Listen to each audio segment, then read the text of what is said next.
ഇത്രയും വലിയ വമ്പൻ തിരിച്ചടി ലഭിച്ചിട്ടും പാർട്ടി അണികളും അനുഭാവികളും ഉൾപ്പെടെ വലിയ പ്രതിഷേധം ഉയർത്തിയിട്ടും എന്താണ് CPM നേതൃത്വം തിരുത്താത്തത്?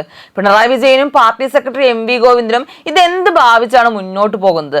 ഇവര് യഥാർത്ഥത്തിൽ കമ്മ്യൂണിസ്റ്റുകൾ തന്നെയാണോ? സംശയം കൊണ്ട് ചോദിച്ചു പോകുന്നതാണ് അഭിരാമി. ഈ ഇടതുപക്ഷത്തിന് നേതൃത്വം നൽകുന്ന CPM എന്ന കമ്മ്യൂണിസ്റ്റ് പാർട്ടിയുടെ നയങ്ങളിലും നിലപാടുകളിലും മാത്രമല്ല സംഘടനാപരമായ അച്ചടക്കവും പാടെ ലംഘിക്കപ്പെടുന്ന കാഴ്ചയാണ് ഇപ്പോഴും കാണുന്നത്.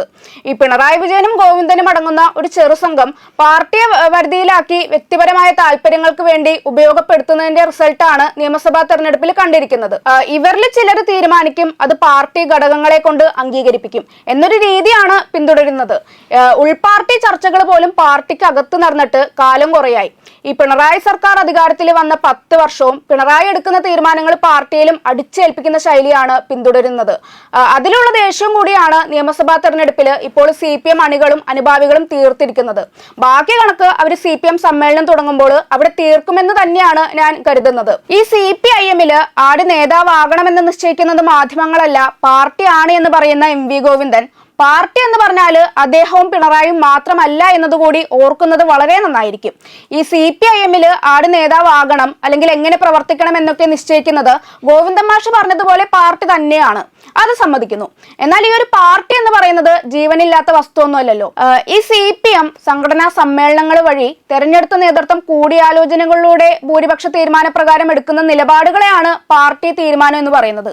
അതല്ലാതെ പിണറായി വിജയൻ ഒറ്റക്കെടുക്കുന്ന തീരുമാനത്തെ ഗോവിന്ദൻ മാസ്റ്റർ പിന്താങ്ങുന്നത് കൊണ്ട് മാത്രം അതൊരിക്കലും പാർട്ടി തീരുമാനമായിട്ട് മാറില്ല. ഈ പിണറായി മുഖ്യമന്ത്രിയായിരുന്ന 10 വർഷവും അദ്ദേഹത്തെ ചുറ്റിപ്പറ്റി നടന്ന ചിലരാണ് ഭരണം നിയന്ത്രിച്ചിരുന്നത്, അതല്ലാതെ പാർട്ടിയല്ല. ഈ പാർട്ടിക്ക് ഒരു റോളും ഇല്ലായിരുന്നു എന്നതാണ് ഒരു യാഥാർത്ഥ്യം. ഈ political secretary, private secretary, additional private secretary തുടങ്ങി സകലരെയും നിശ്ചയിച്ചതും പിണറായി വിജയൻ തന്നെയാണ്. പെണ്ണ് കേസിൽ CPM നടപടിയെടുത്ത് പുറത്താക്കിയ വ്യക്തിയെ പൊളിറ്റിക്കൽ സെക്രട്ടറി ആക്കിയത് തന്നെ നാണം കെട്ട ഏർപ്പാടായിരുന്നു. P ജയരാജൻ അല്ലാതെ മറ്റാരും ഈ ഒരു നിയമനത്തെ സംസ്ഥാന കമ്മിറ്റിയിൽ ചോദ്യം ചെയ്തില്ല എന്നതും CPM നേതാക്കളിലെ പരിമിതിയെ തുറന്നു കാട്ടുന്നതാണ്. വിമർശിക്കുന്നവരെ ഒതുക്കപ്പെടുന്ന പുതിയ കാലത്തെ സംഘടനാ രീതിയാണ് ഈ മൗനത്തിന് കാരണമെന്നതാണ് എൻ്റെ ഒരു ടേക്ക്. ഈ നിയമസഭാ തെരഞ്ഞെടുപ്പില് കനത്ത പ്രഹരമേറ്റിട്ടും ഇനിയും തിരുത്താൻ ഉദ്ദേശിക്കുന്നില്ല എന്ന നിലപാടാണ് പിണറായി വിജയൻ ഇപ്പോഴും പിന്തുടരുന്നത്. ഇതെങ്ങനെയാണ് CPM പ്രവർത്തകർക്ക് അംഗീകരിക്കാൻ പറ്റുക എന്നതാണ് എന്റെ മറ്റൊരു ചോദ്യം. ഈ വെള്ളാപ്പള്ളി വിഷയത്തിലെ പിണറായി വിജയന്റെ പുതിയ പ്രതികരണമാണോ അഭിരാമി ഉദ്ദേശിച്ചത്?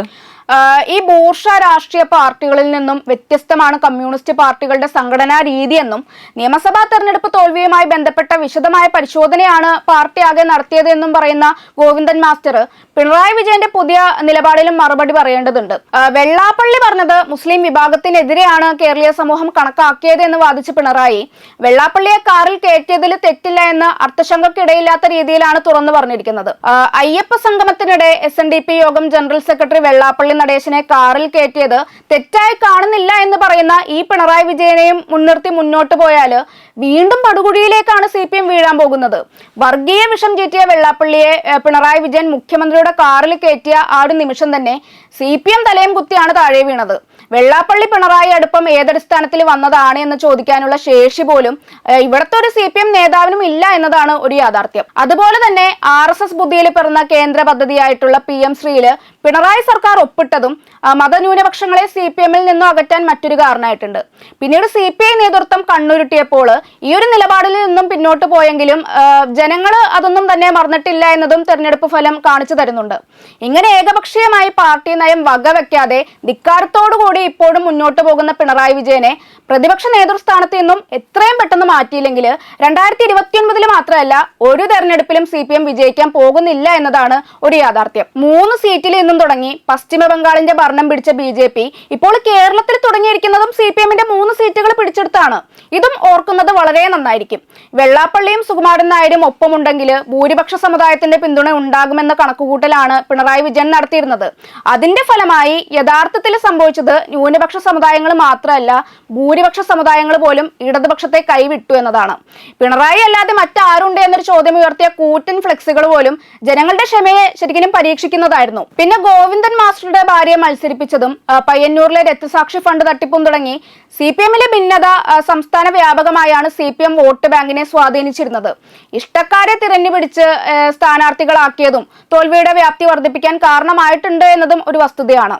ഇതെല്ലാം ചെയ്തു വെച്ചിട്ട് ഇപ്പോഴും നിലപാടിൽ ഒരു മാറ്റവും വരുത്താതെ എന്ത് തിരുത്തൽ പദ്ധതിയാണ് CPM നടത്താൻ പോകുന്നത് എന്നതാണ് എനിക്ക് ആദ്യമേ ചോദിക്കാനുള്ളത്. പിണറായി വിജയനും ഗോവിന്ദൻ മാസ്റ്ററും മാത്രമല്ല, CPM കണ്ണൂർ ജില്ലാ സെക്രട്ടറി KK രാഗേഷും നിലവിലെ CPM സംസ്ഥാന സെക്രട്ടേറിയറ്റും ഉൾപ്പെടെ പൂർണ്ണ പരാജയമാണ്. ഇവരെയൊക്കെ മാറ്റി ഒരു തിരുത്തൽ നടപടി തുടങ്ങിയാൽ മാത്രമേ CPMന് തിരിച്ചു വരാനുള്ള ശേഷി വീണ്ടെടുക്കാൻ പറ്റുള്ളൂ. ഈ താഴെ തട്ട് മുതൽ CPMനുള്ളിലെ വികാരവും അത് തന്നെയാണ്.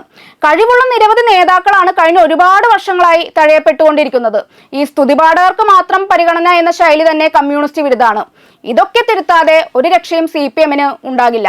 ഇനിയും പഴയ പോലെ മുന്നോട്ട് പോകാനാണ് ഉദ്ദേശമെങ്കിൽ കേരള രാഷ്ട്രീയത്തില് CPM ഇരിക്കുന്ന സ്ഥാനത്ത് BJP ഇരിക്കുന്നത് അധികം വൈകാതെ തന്നെ നമുക്ക് എല്ലാവർക്കും കാണേണ്ടതായിട്ട് വരും.